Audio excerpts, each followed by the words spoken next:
the Canadian Chamber of Commerce. Mr. Agnew, for 5 minutes. Well, Chair and honorable members, it's a pleasure to be back at this committee. The Economic and Fiscal Update, which I'll call EFU for short, included a number of critical elements for Canadian businesses. I want to focus my remarks on both the elements within Bill C-8 as well as provide a broader perspective on some of the elements from the EFU. The first element where I want to underscore our strong support is the funding that was provided for rapid testing. The Canadian Chamber has seen firsthand the benefits of rapid testing through our rapid testing initiative that has distributed over 8 million rapid test kits across the country through local chambers directly to small and medium-sized enterprises. Simply put, these kits are what are helping many businesses stay open and increasing both employee and consumer confidence. And certainly we believe the rapid tests will remain a critical part of the toolkit as we navigate the endemic existence of COVID-19 in the months and years ahead. The second element where I want to voice our support is related to the Small Business Air Quality Improvement Tax Credit. Given the transmission vectors for COVID, we need to maintain support for ventilation to again ensure safe workplaces that will build confidence for consumers as these consumer-facing businesses continue to ramp up their capacity limits under provincial health regulations.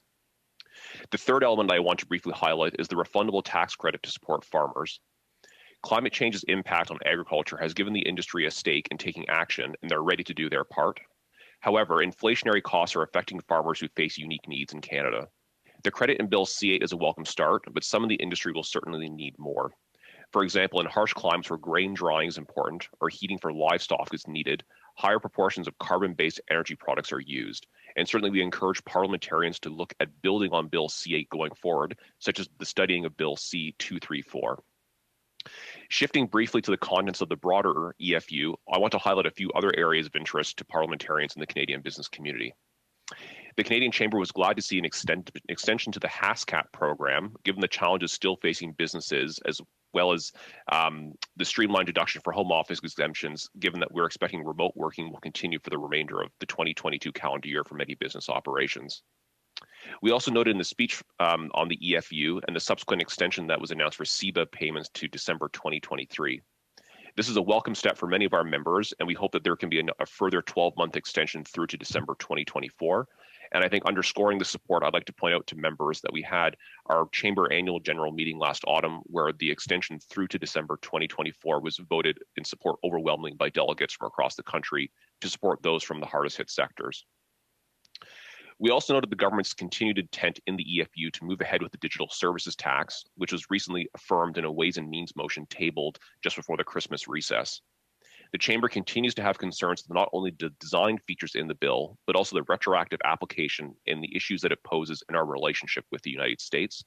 And we hope that the government will instead prioritize its efforts towards a multilateral digital services tax agreement that's been agreed through the OECD and G20. Finally, we also noted that the EFU underscored the government's intent to move ahead with a tax incentive to support carbon capture, utilization, and storage.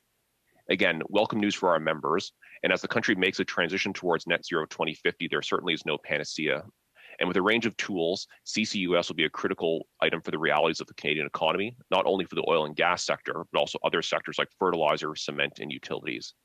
The tax credit design and rates not only need to ensure the credit is viable, but also recognizing that CCUS is going to be a critical part of Canada's transition towards net zero 2050 and also our short-term 2030 climate targets.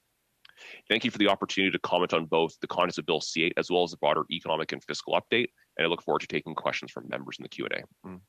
Well, thank you, Mr. Agnew.